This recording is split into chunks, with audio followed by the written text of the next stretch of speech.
نیت کا دار و مدار عمل پر ہے۔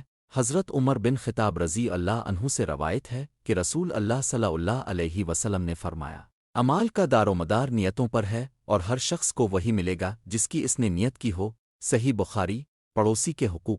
حضرت عبداللہ بن عمر رضی اللہ عنہ سے روایت ہے کہ رسول اللہ صلی اللہ علیہ وسلم نے فرمایا، وہ شخص مومن نہیں جو خود پیٹ بھر کر کھائے اور اس کا پڑوسی بھوکا ہو۔ صحیح بخاری۔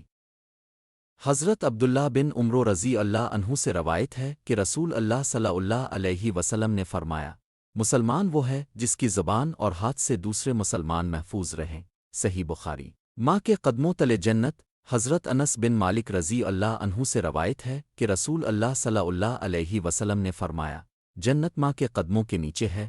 سنن نسائی۔ مسکرانا صدقہ ہے۔ حضرت ابوذر غفاری رضی اللہ عنہ سے روایت ہے کہ رسول اللہ صلی اللہ علیہ وسلم نے فرمایا، تمہارا اپنے بھائی کے ساتھ مسکرا کر بات کرنا صدقہ ہے۔